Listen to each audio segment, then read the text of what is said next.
What defines a mother? Is it blood, or is it the fierce, unwavering choice to protect a child against all odds?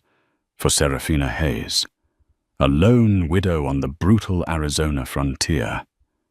That choice came in the thunder of a raid with the cries of a dying woman and the discovery of a helpless Apache baby. She saved him, raised him as her own, and hid his identity from a hostile world. But secrets in the West have a way of coming back not in whispers, but like a dust storm on the horizon. This is the incredible story of how one act of compassion was repaid years later by the arrival of that very baby. At the head of 100 Apache riders ready to settle a score. The sun over the Arizona Territory in 1878 was not a gentle provider of light. It was a hammer beating down on the cracked earth until it surrendered its last drop of moisture. For Serafina Hayes, the heat was just another character in the lonely drama of her life. Her husband Franklin had been taken by a fever 3 years prior, leaving her with a 200-acre ranch, a stubborn well, and a slants that was often louder than the coyote's nightly serenade. The Hayes Ranch was an island wedged between the burgeoning town of Redemption and the vast, inscrutable lands the Apache called their own. It was a place of dangerous beauty, where the horizon bled purple and orange at dusk, but where a snapped twig could mean either a jackrabbit or a band of raiders. On that blistering August afternoon, the air grew still. It was a peculiar quiet, the kind that precedes a storm. The cicadas ceased their shrill buzzing. The lone hawk, circling overhead, veered sharply west. Serafina, her hands chapped from mending a fence line near the southern arroyo, felt the change in her bones. She paused, wiping sweat from her brow with the back of a leather glove, her gaze sweeping the jagged mesas that clawed at the sky. Then came the sound. It started as a low rumble. A vibration felt more in the soles of her boots than heard with her ears. It grew, steadily resolving into the unmistakable thunder of a score of unshod ponies galloping at full tilt. Panic, cold and sharp, lanced through her. Raiders. She didn't run for the house. It was too far a futile gesture. Her rifle was propped against the porch. Instead, instinct screamed at her to do one thing: disappear. She scrambled down the loose rock of the arroyo, the dry creek bed offering the only conceivable cover. She pressed herself against the sun-baked clay wall, her heart a frantic drum against her ribs. She pulled her faded blue bandana over her nose and mouth, trying to control her ragged breaths. The riders swept over the rise, a whirlwind of dust, sinew, and steel. They were Chiricahua Apache, their faces grim masks of fury, their movements economical and deadly. This wasn't a casual raid for cattle. This was a spear of vengeance, though for what offense Serafina couldn't guess. The causes and effects of violence in this land were a tangled, bloody knot. She heard the splintering of wood as they descended upon her small homestead. Shouts in a language she didn't understand, but whose intent was terrifyingly clear. The panicked lowing of her few cattle, then silence. A gunshot. Another. She squeezed her eyes shut, praying they wouldn't think to search the arroyo. The ordeal felt like an eternity, a lifetime lived in the space of 10 minutes. The sounds of destruction eventually faded, replaced once more by the thunder of departing hooves receding to the east. Silence returned heavier and more menacing than before. Serafina waited, counting to 500, her body rigid with fear. When she finally found the courage to peek over the edge of the arroyo, the sight stole the air from her lungs. Her small barn was ablaze, a column of greasy black smoke polluting the perfect blue sky. The door to her cabin hung from a single hinge. Her cattle were gone. Grief and rage warred within her, but it was a different sound that now pricked her ears. Not a shout, not a gunshot, but a thin, wavering cry. It was faint, nearly lost in the crackle of the burning barn. Driven by a desperate curiosity that overrode her fear, she climbed out of the gully and began to walk cautiously toward the source. The cry came again, stronger this time. It wasn't from her cabin. It was from a cluster of mesquite bushes near the ravaged fence line. She pushed aside the thorny branches, her rifle forgotten, her mind numb. There, lying on a blanket of rich woven patterns, was a cradle board, and inside the intricately beaded carrier, a baby. Its face was smeared with dust and tears, its dark eyes wide with confusion and fear. It couldn't have been more than a few months old. The infant wore a tiny leather shirt, and around its neck was a single strand of sinew, holding a polished turquoise stone. Serafina scanned the area. A few feet away, half hidden by the scrub, lay the reason the baby had been left behind. A young Apache woman, her lifeblood staining the thirsty ground around her. She must have been struck by a stray bullet in the chaos, perhaps from her own side, or maybe a shot fired from the town's direction in a futile response. Her eyes were open, staring sightlessly at the indifferent sun. In her hand, she still clutched a small leather pouch. Serafina knelt her knees, sinking into the blood-soaked dirt. The baby began to wail in earnest now, a raw, primal scream of abandonment. She looked from the dead mother to the living child. Every instinct of survival, every lesson the frontier had taught her, screamed at her to leave it. Taking this child was not just a risk. It was a death sentence. If the Apache discovered she had it, they would assume she'd stolen it. If the townsfolk in Redemption found out, they would call her an accomplice, a traitor. They would form a mob convinced she was harboring the enemy. She reached out a trembling hand and touched the baby's cheek. It was so soft.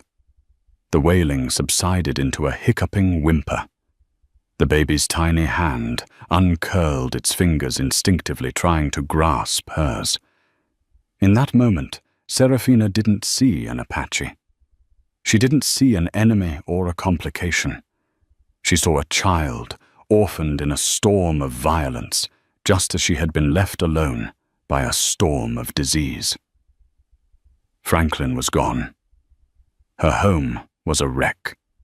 Her future was a blank, terrifying page. But here in the dust and death was a life, a tiny, helpless life. Her heart made a choice her head couldn't fathom. She gently lifted the cradle board. The baby quieted its dark eyes, locking on to hers. Before she turned to leave, she noticed the pouch in the dead woman's hand. Prying the stiff fingers open, she found it contained dried herbs and a single perfectly formed eagle feather. It was a blessing, a prayer for the child. Serafina tucked the pouch inside her own shirt, a secret token for a secret son. "Hush now," she whispered, her voice rough with emotion. "Hush now. You're safe with me." Carrying the Apache baby, Serafina Hayes walked away from the ruins of her ranch and toward the ruins of her life, not knowing she had just altered the fate of the entire territory. 17 years can turn a sapling into a shade tree, and a secret into a crushing weight.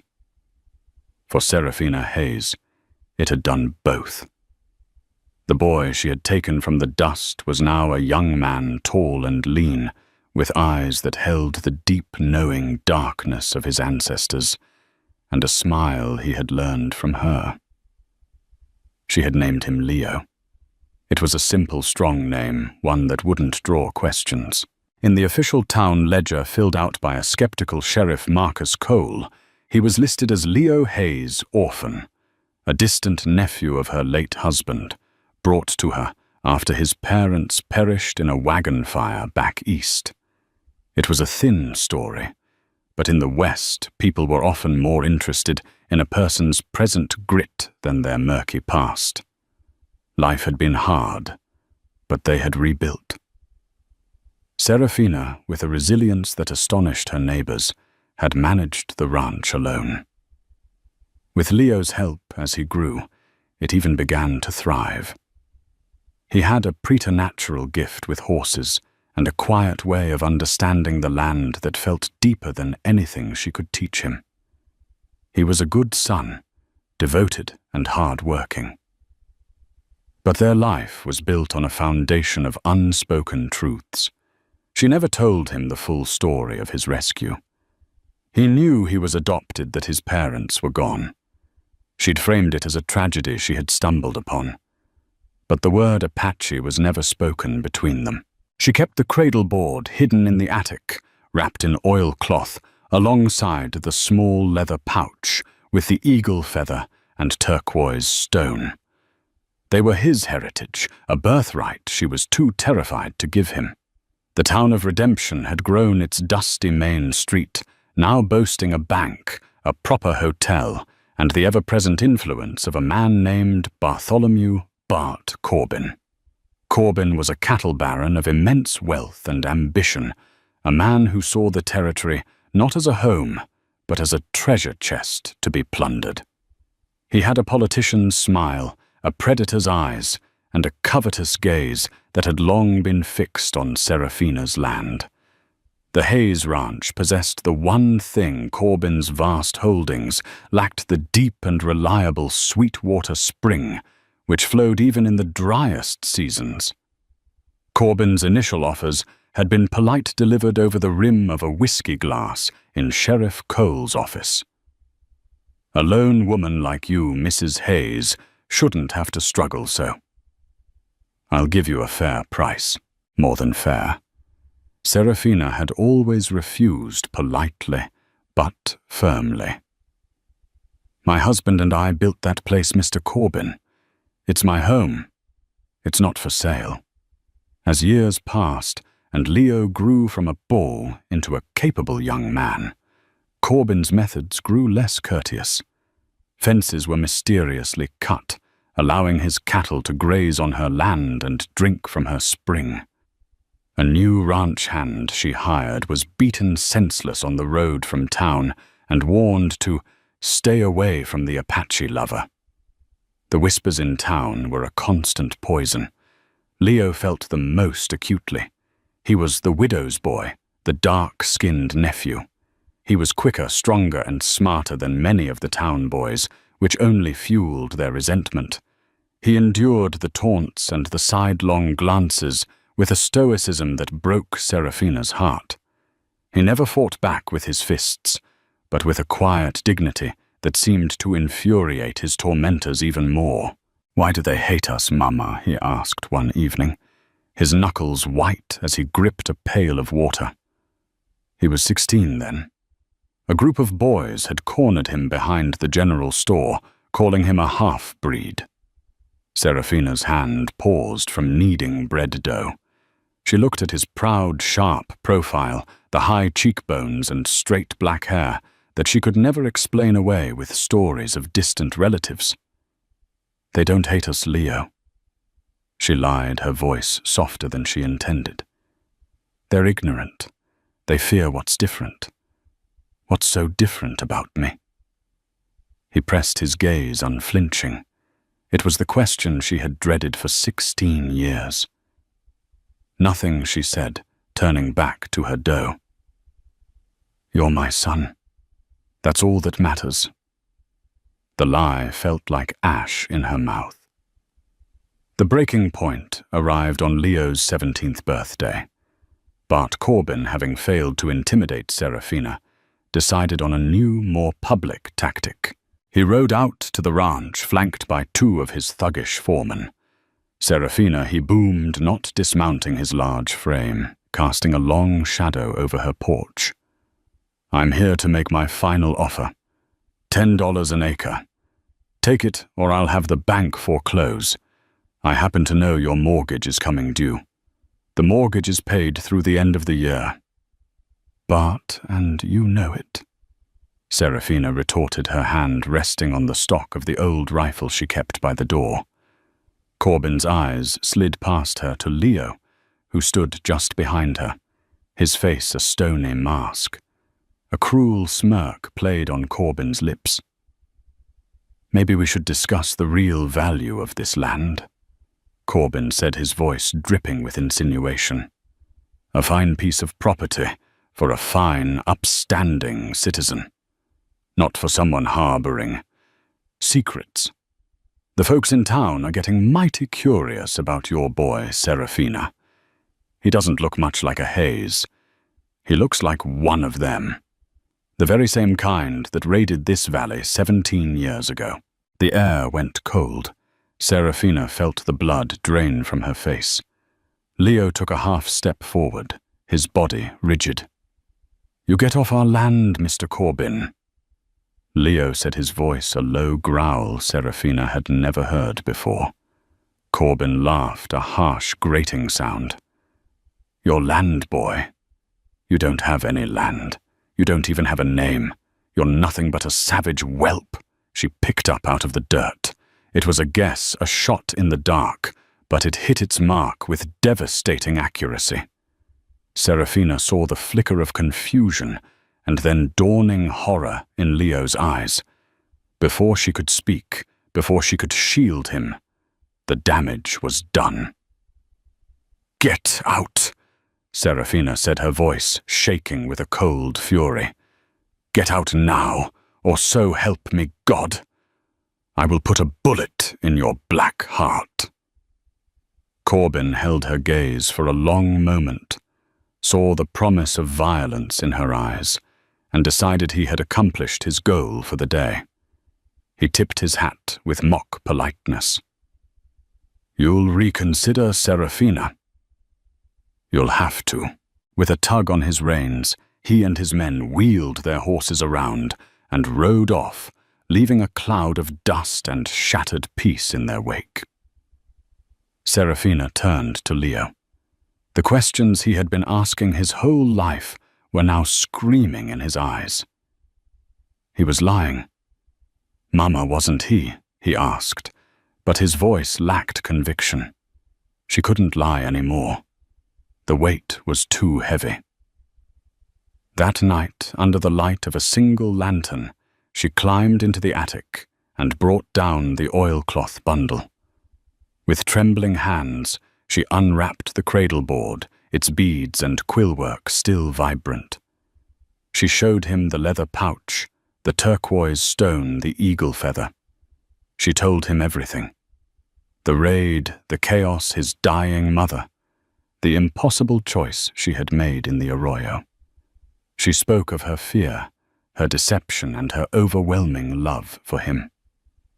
Leo listened in absolute silence, his face unreadable. He traced the patterns on the cradle board, with a finger a touch of connection to a world he never knew. When she finished, the silence in the room was absolute. He didn't rage. He didn't cry. He simply stood up.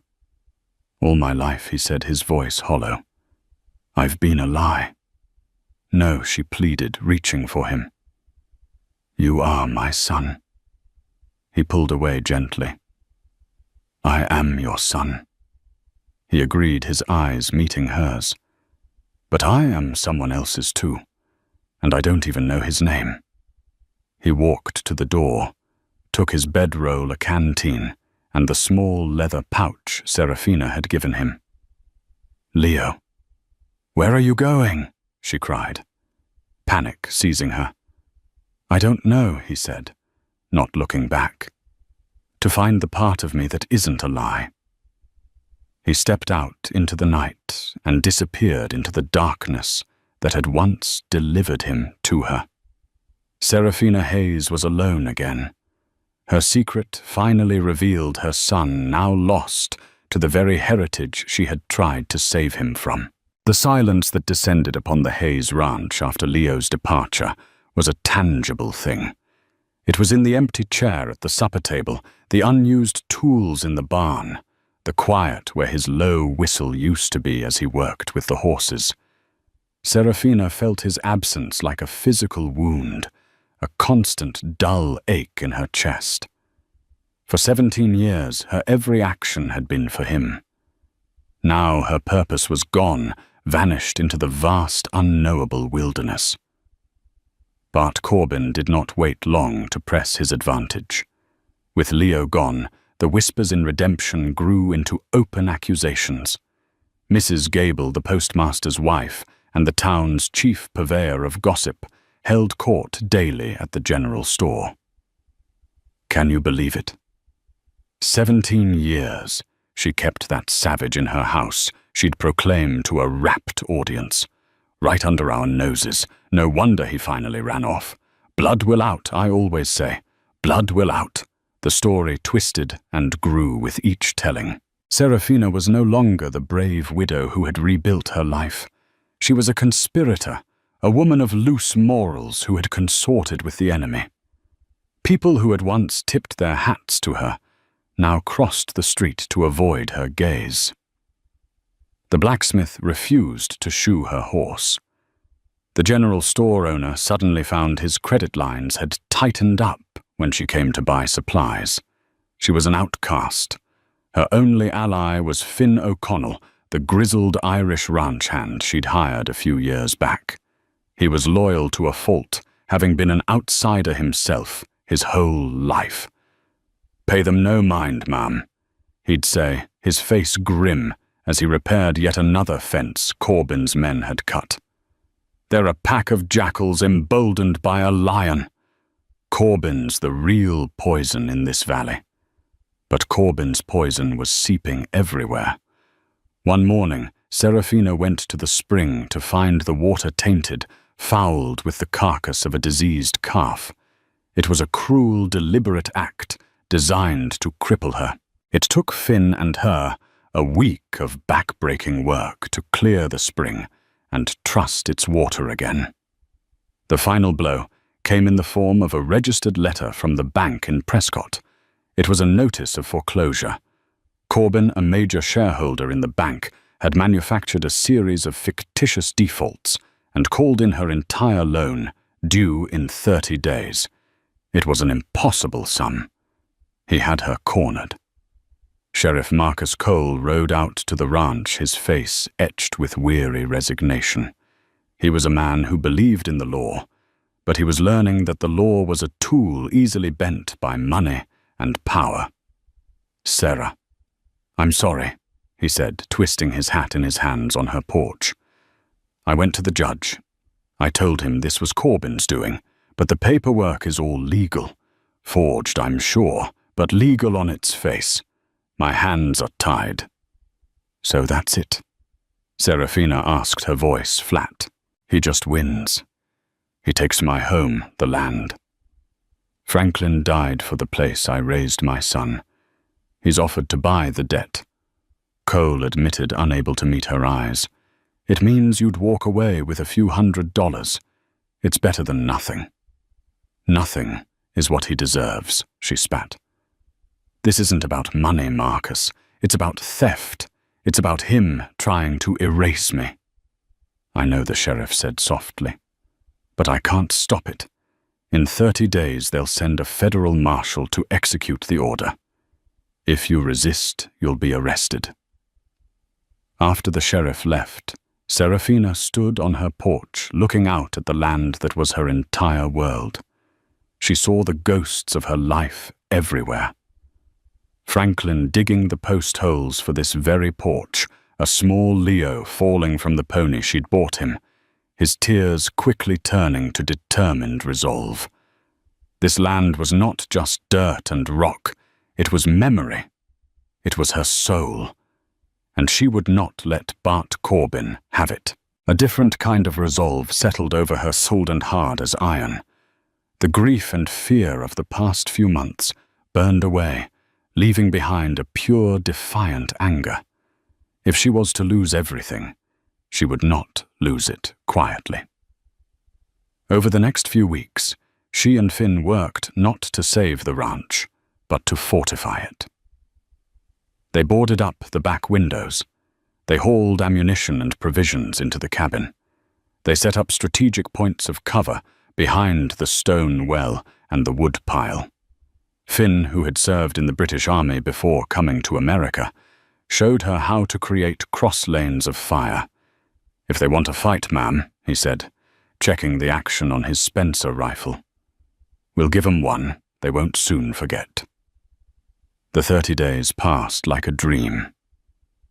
On the final morning, Serafina woke before dawn. She put on a simple, durable dress, braided her graying hair tightly, and sat in her rocking chair on the porch, her husband's old Winchester rifle across her lap. Finn took up a position in the hayloft of the new barn, his own rifle resting on a bale of hay, his view covering the main approach to the house. The sun rose, painting the sky in fiery strokes. The air was still and pregnant with violence. Serafina felt no fear, only a strange, profound calm. She had lost her husband. She had lost her son. She would not lose her dignity. Around mid-morning, they appeared on the horizon. A small party of riders. At the lead was Bart Corbin, looking smug and triumphant. Beside him was not a federal marshal, but the town's deputy, a weak-willed man named Peters, who was squarely in Corbin's pocket. Trailing them were 6 of Corbin's most brutal ranch hands, all heavily armed. They intended to take the ranch by force and make it look official. They rode to a halt just out of rifle range. Serafina Corbin's voice boomed across the clearing. "It's over. The property belongs to me now. Come out with your hands empty, and we'll let you and your man live." Serafina didn't answer. She simply raised the Winchester and sighted down the barrel, the cool metal a comforting weight against her cheek. She centered the brass bead on Corbin's chest. Corbin laughed. "Have it your way, you stubborn old crone." He turned to his men. "Burn her out." 2 of the men dismounted, carrying torches they lit from a tinderbox. They began to advance slowly toward the cabin. Serafina's finger tightened on the trigger. Finn's rifle glinted in the sun from the hayloft. This was it, the end of the line. She was a lone woman with one loyal friend against a greedy tyrant and his private army. The odds were impossible. The outcome was certain. She took a deep breath, ready to sell her life dearly. And then she heard it. The same sound from 17 years ago. A low rumble, a vibration in the ground. But this was different. It wasn't the sound of 20 ponies. It was deeper, heavier. It was the sound of a living earthquake. Corbin and his men heard it too. They paused, confusion replacing the arrogance on their faces. They all turned, looking not east but south, toward the jagged peaks of the Chiricahua Mountains. A great cloud of dust was rising against the southern sky, a rolling ochre wave that consumed the horizon. It wasn't a dust devil. It was moving too fast with too much purpose. And as it grew closer, the rumble resolved into the sound of a multitude of hooves, a thunderous, terrifying drumbeat that shook the very air. The dust cloud was a living entity, a force of nature rolling across the plains. For a moment, everyone was frozen. Serafina on her porch, Finn in his loft, Corbin and his men in the clearing. The approaching sound was so immense, so primal, that it seemed to stop time itself. Then out of the top of the swirling dust, the first shapes emerged. The silhouette of a rider on a pony, his hair long and unbound. Then another and another. They were not a posse or a cavalry troop. They wore no uniforms. Many were bare-chested, their skin the color of burnished copper. Sunlight glinted off rifle barrels, lance tips, and the grim determination in their eyes. They poured over the low rise, not as a chaotic mob, but as a disciplined, flowing river of men and horses. There were not 20. There were 50, 80, 100 or more. An entire war party of Chiricahua Apache, moving with a silent, terrifying grace that made Corbin's hired guns look like clumsy children. They didn't shout or whoop. The only sound was the percussive thunder of hooves on the hard, packed earth. They fanned out effortlessly, creating a wide, unbreachable crescent that sealed the valley, trapping Corbin and his men between them and Serafina's fortified home. The riders came to a halt, their ponies churning nervously, dust settling around them like a shroud. The sudden silence was more intimidating than the charge had been. Corbin's face had gone from smug to shocked to ashen white. His men looked at each other, their bravado evaporating in the face of this overwhelming, unexpected force. The Deputy Peters seemed ready to faint. From the center of the Apache line, one rider walked his horse forward. He was young, no older than Leo would have been. He carried himself with an authority that belied his years. He wore simple buckskin leggings, but a chief's single eagle feather was tied in his long black hair. A beautifully crafted rifle rested in the crook of his arm. But it wasn't his authority or his weapon that made Serafina's heart stop.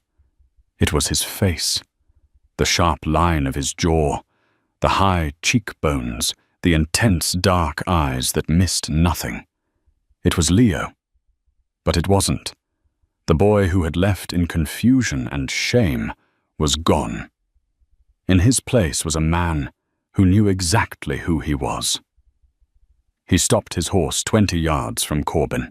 His eyes swept past the cattle baron, past the terrified gunmen, and settled on the woman on the porch.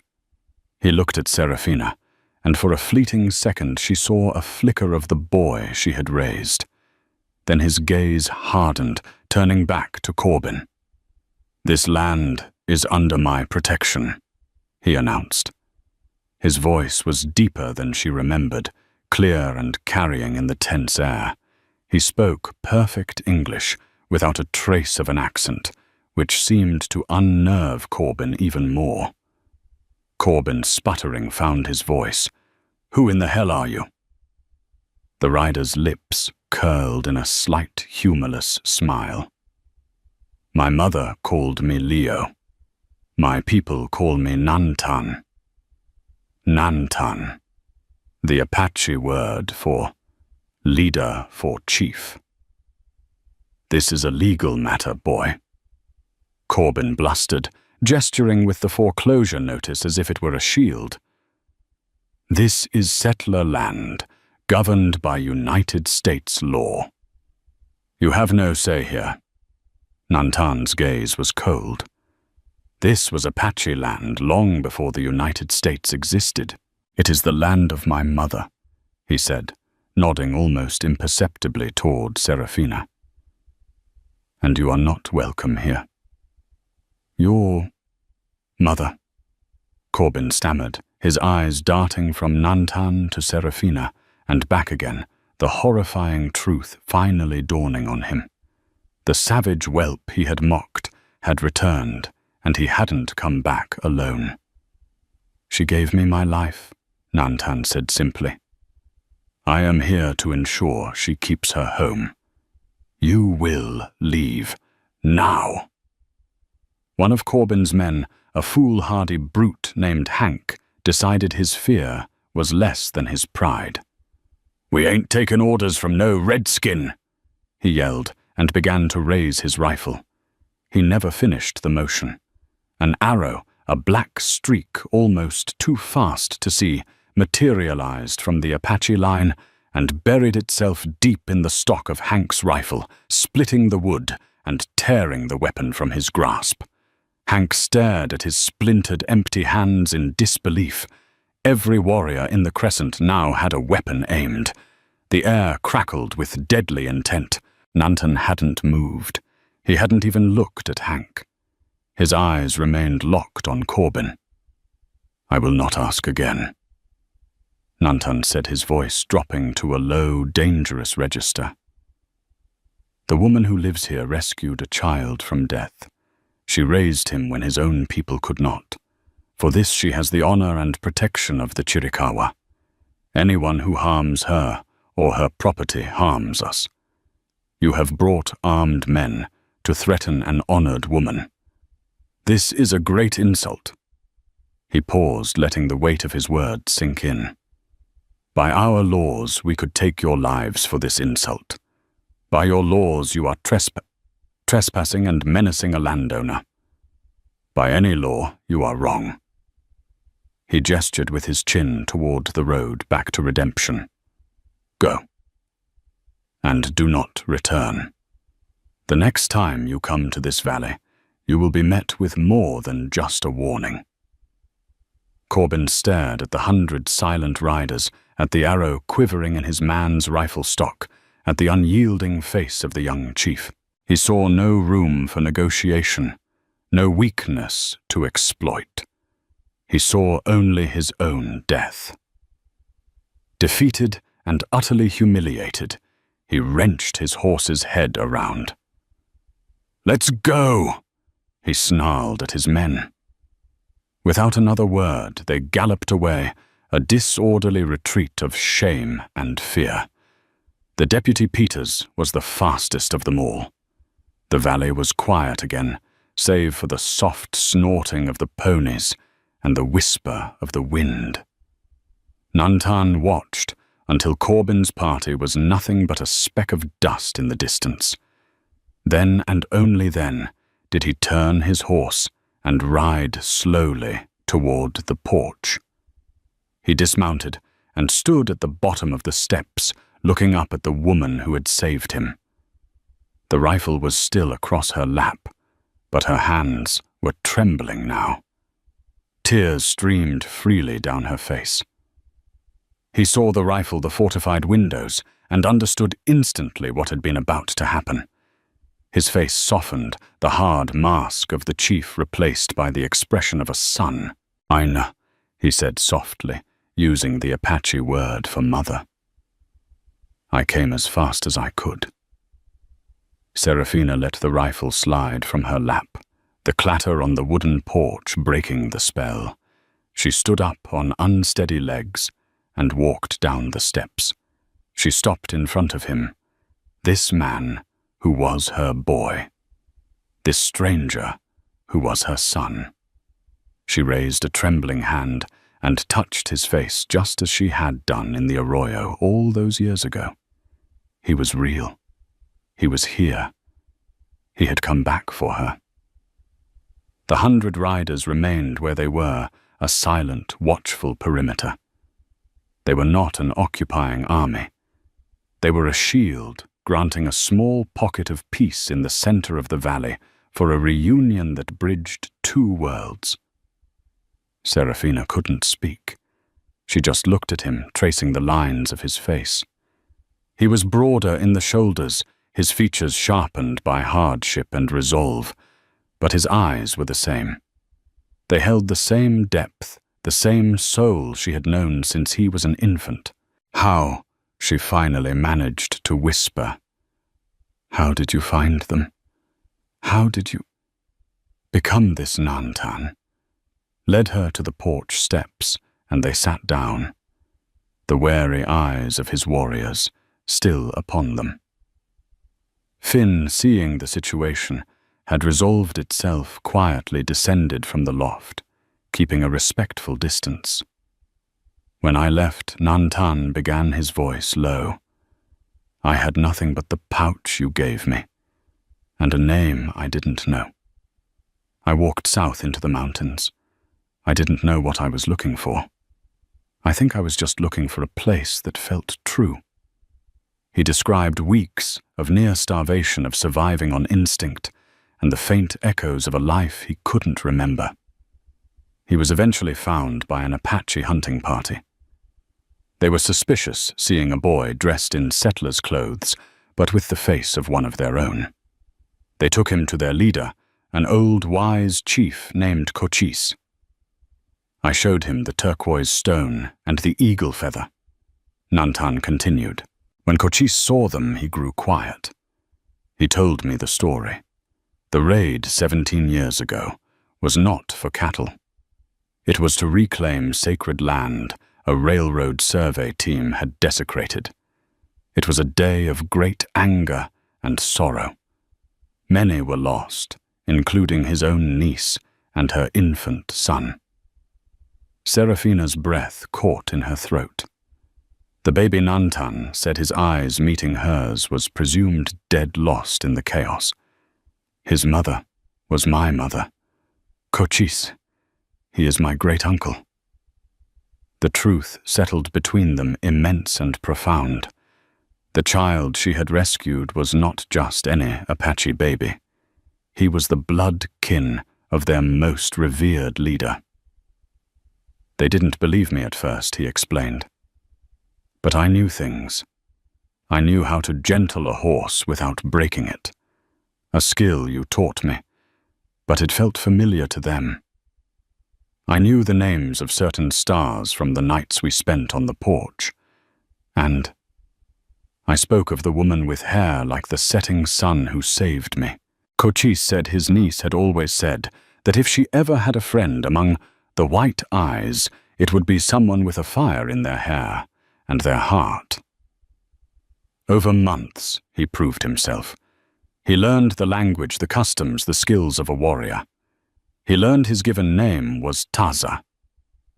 But they started calling him Nantan because he had a leader's mind. He learned of his people's history, their triumphs and their many sorrows at the hands of men like Bart Corbin. He found the other half of his soul. But I never forgot you, Aina, he said, his voice thick with emotion. I told them of your kindness, your strength. I told them you were not like the others, that you had raised an Apache boy as your own, protected him. In our world, there is no greater act of honor. You became a legend in our camps, the white mother of the Hayes Ranch. A few months ago, Cochise had died.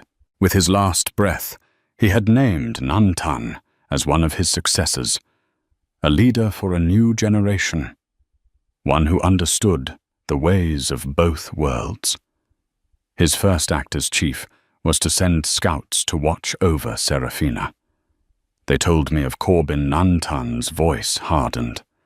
They told me he was moving against you, that he had poisoned your well and planned to steal your land. I gathered those who would ride with me. We rode for 2 days without stopping. He looked at her, his expression full of a love and gratitude that transcended words. I could not let him take you. You are Shima, my mother. This is your home. Now it is protected. Serafina wept not from sorrow, but from a release of pressure so immense it felt like her very bones were sighing. Her son was not just alive. He was a chief, a hero. Her secret act of compassion had forged an alliance she could never have imagined. Their time was short. As the sun began to dip toward the western mesas, Nantan knew he could not stay. My place is with them now, he said, gesturing to his waiting warriors. We have our own fight, our own future to build. But my promise stands. No one will ever threaten you again. This valley will be known as a place of peace between our peoples because of you. He stood and walked over to his horse, pulling a beautiful, intricately woven blanket from his saddle roll. He brought it back and draped it over Serafina's shoulders. A gift, he said. So you will never be cold again. He then turned to a wary but fascinated Finn. You stood with her. You have my respect." He handed Finn a long Apache-made knife in a beaded sheath. "For a friend." Finn, for the first time in his life, was speechless, simply nodding his thanks. Nantan embraced Serafina one last time. It was the hug of a man strong and sure, but in it she felt the ghost of the little boy who used to cling to her skirts. "Live a long and peaceful life, Aina," he whispered. He swung onto his horse with fluid grace, raised a hand in a final salute, and then rejoined his warriors. As one, the 100 riders turned their ponies south. They didn't vanish in a cloud of dust this time. They moved like a slow, majestic tide, receding back into the wilderness that was their home, leaving behind a profound and unbreakable silence.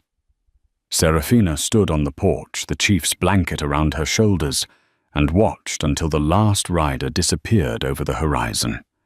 She was alone on her ranch once more, but she was not lonely. She had lost a son, but she had gained a guardian. Her quiet life had been shattered, but in its place stood a legacy of courage and a bridge between two worlds, all born from a single defiant act of love. After the last rider had merged with the horizon, the valley fell into a silence so profound it seemed to have weight. The air, which moments before had been thick with dust and tension, was now clean and still. Serafina stood clutching the chief's blanket, its intricate patterns a warm, tangible link to the impossible event that had just transpired. Beside her, Finn O'Connell held the Apache knife, turning it over and over in his calloused hands, as if trying to understand its language. "Well, ma'am."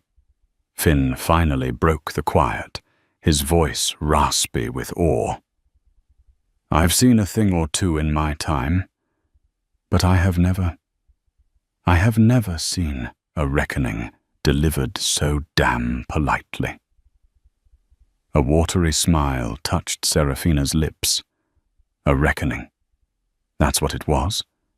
Not just for Corbin, but for the whole town, for the years of whispers and suspicion.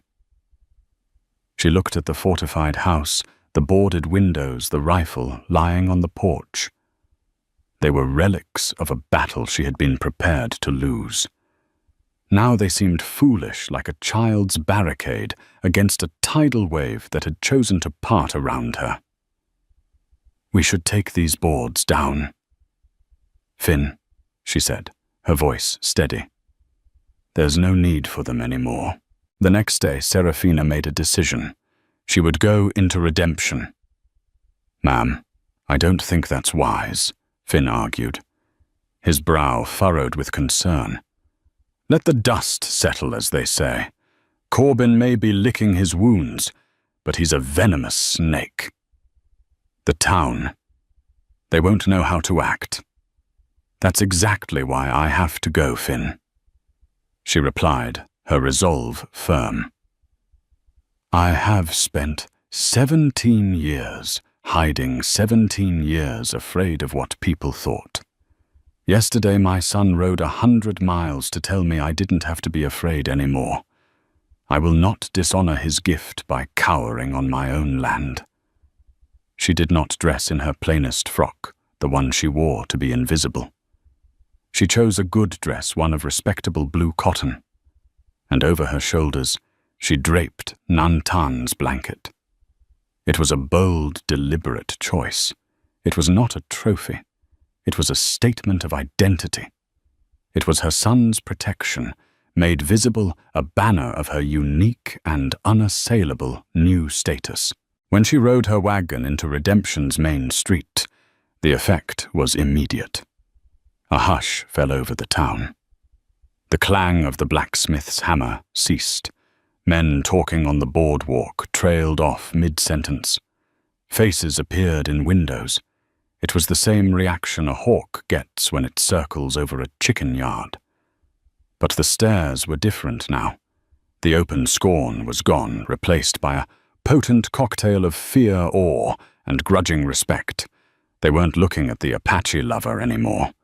They were looking at the woman who had been publicly claimed and defended by 100 Chiricahua warriors.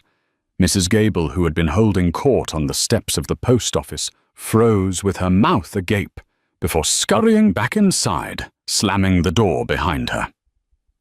Serafina ignored them all. She tied her horse to the hitching post outside the sheriff's office and walked inside the blanket flowing behind her like a royal cloak. Sheriff Marcus Cole was at his desk.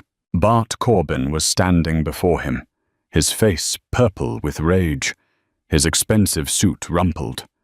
He was in the middle of a tirade. An act of war, I tell you, 100 of them, threatening a law-abiding citizen on his own property. You should be forming a posse. Marcus not sitting here shuffling papers. We should ride out there and... He stopped abruptly when he saw Serafina. If looks could kill, she would have fallen dead on the spot. You, he snarled.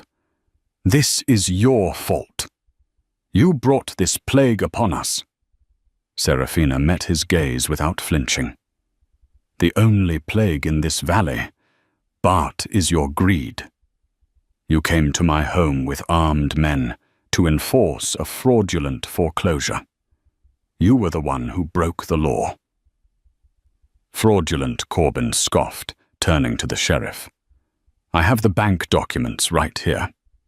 It's all legal. Sheriff Cole, who for years had been forced to bow to Corbin's influence, now looked at the man with cold clarity. The fear Corbin had always wielded was gone, replaced by the much greater fear of the force that now stood behind Serafina Hayes. Shut up, Bart. Cole said, his voice quiet but laced with steel. Corbin stared, stunned, into silence. The sheriff had never spoken to him that way. I took the liberty of telegraphing the territorial marshal this morning. Cole continued, steepling his fingers. I told him about your long campaign of harassment against Mrs. Hayes. I told him about the fences, the tainted well, and the suspicious foreclosure notice from a bank in which you are the primary shareholder. And I told him that your actions yesterday nearly started a war that would have seen this entire town burned to the ground. The sheriff stood up, his presence suddenly filling the small office. The marshal is very interested. He agrees that a full investigation into your business practices is warranted, starting with how you acquired the old Miller Ranch after their boy had that unfortunate accident. The color drained from Corbin's face. The bluster and rage were replaced by the clammy sweat of pure panic. His power in redemption was built on a carefully constructed facade of legitimacy and intimidation. In the space of 24 hours, Nantan had shattered the intimidation, and now Sheriff Cole was tearing down the legitimacy. You can't, Corbin stammered. I have friends. Your friends won't want to be standing anywhere near you when the federal government starts looking into this, Cole said flatly. He jerked a thumb toward the door. Get out of my office, Bart, and I suggest you get your affairs in order. Defeated Corbin stumbled out of the office. He stood on the boardwalk, a man suddenly stripped of his power. The townsfolk watched him no longer with fear, but with the contempt reserved for a deposed tyrant. He was the man who had almost gotten them all killed. His reign in redemption was over. Serafina nodded to the sheriff. Thank you, Marcus. Don't thank me, Cole said, slumping back into his chair, looking exhausted but relieved. Thank your son. He gave me the cover I needed to finally do the right thing. He gave all of us a second chance. When Serafina stepped back onto the street, the atmosphere had changed again. The store owner, Mr. Harris, who had refused her credit just weeks ago, hurried over. "Mrs. Hayes," he said, wringing his hands. "Anything you need, it's on the house. A misunderstanding, you see. These difficult times."